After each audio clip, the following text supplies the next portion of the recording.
like people don't choose North America because of the extremely high cost, obviously higher return on investment too. But here it's like percentage-wise return on investment is higher here because they give you the starting point is very minimum and the return is percentage-wise highest.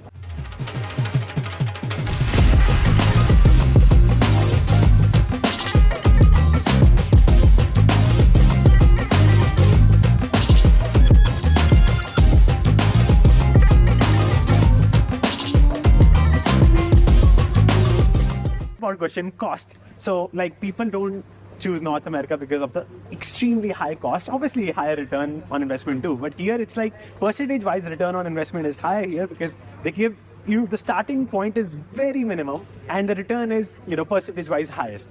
So can you share the total expenses, how much scholarship you get and stuff like that? In terms of scholarship, I think yearly we get around, there are different type of scholarships. One is the need-based scholarship, second is the merit-based scholarships and all that. And then there's another few programs that are conducted like Study in Italy and all those. You can find it in the internet, a lot of these resources.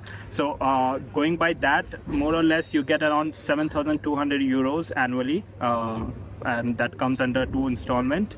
And that covers basically in terms of, let's say, for a student, if you live in a shared accommodation and if you have your, like there's no upper limit to expenditure. You can, go into luxury and you can spend all your scholarship money. But if you live a decent average life, then the thing is you can easily manage with that money. You don't have to ask, anyone or, and also there's opportunities to work part-time, which is of course available everywhere else as well. So regarding that, I think so it's pretty much more or less covered with 7,200 euros, annually. Expense kitna hai? 7,200 basic? Like 7,200 you get. So how much you actually have to pay? For rent, you can consider around 400 euros per month. With food? Yeah, no. I'm not considering food in that. 400 euros if you include the heating and electricity, along with the room rent. And for food, you rate around 120 to 150 euro at max. And for traveling cost, you get a yearly pass because if you're under 26, they give a discount. And the yearly pass costs around maximum 100 euros per year. So wow. It's pretty cheap if you see. I mean, yeah, the overestimated of course, but the thing is like you can always go into the lower side. Like in terms of traveling costs, 60 euros is the pass that I avail. Per month? No, per year. Annually. Per year. Yeah, and I can travel the entire Milan. Oh wow. Yeah, actually it depends upon the zone, which zone you want to like. The M5 zone, completely 5. So from M1 to M3 zone, it costs you 100 euros as we said. And if you want to extend more like to M4 and all, it's tough. It costs you 130 euros. It's pretty affordable. It's affordable and you can travel like in anything, metro, bus, tram, everything. And covered everything. This is very, very incredible. So overall, in rupees, आप पता ना कितना खर्चा घर से लिया? मतलब how much you have to spend a year, like for 2 years, 1 year and 2 years. Yeah, because we get the scholarship a bit late, like it starts from the scholarship amount deposits in our account in around December, and there is a 5 euro coupon. We start getting it from November. So for the first 2 months, you got to get something from home. How much? I bought around like 2 lakh rupees from home. But from Huh? yeah, I came to Italy, Milan, having just 200 euros in my pocket. Really? Yeah. So कुछ खाली हाथ आ गए थे ऐसे? Not exactly khali yaad, but the point is like what I did, I already got a place when I was in India over here, and so while the time I check in over there, then I have to pay. So for initial 1 week, I stayed in a B&B, which costed me around 17,000 rupees or something, which is near to this university. And of course, after that, like there are some expenses related to permiso, like the visa, the residence card and health card and all that, which is like a pretty standard. You cannot do anything about it.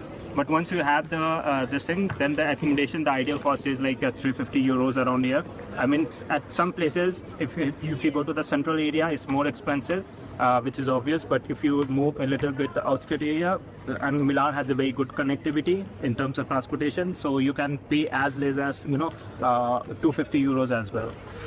Incredible. So it's like very So basically, you're saying that you came with 200 euros. Rest everything you can manage on your own with part-time job, with scholarship, because you got scholarship immediately. You got after 2 months. Yeah, but I do need to add this thing, like 200 euros I had this thing, but of course for the ticket booking, like the flight tickets and the initial BNB, I had covered it like back at home from home itself. So initial 2 months you have to manage. After that, trust me, I have never asked a single penny from my home. That also you have asked in And initial. I don't investment. work. I don't do the part-time work. Wow. And can you believe it? This is incredible because initial investment you have put in, it's less than what you would have paid in India Exactly. for any master's degree. And along with that, our tuition fee is entirely covered, so we don't need to pay the tuition fee also. Amazing. Aapka bhi same. Yeah, similar thing, but like I bought 5 lakhs in the starting itself, and These then are rich people. no, we're not rich. Actually, for me, it was like because I missed the deadline to submit my EZA value. So What's that? ECU is like your Is the income value certificate. basically which determines if you need the scholarship or not. It is on that basis only you are given the scholarship. If it is less than 12,500 euros, you get the scholarship. If you miss the deadline, you'll get half of the scholarship. That is 3,500 euros. Like split into 2 times. Like it's like for first installment you'll get like 200 euros. Before me starting it was very trouble, so I had to do part time like Glovo, and I used to work as a delivery person and all the stuff. And then for the second installment, this is the main thing because you need at least 35 credits in order to get the second installment.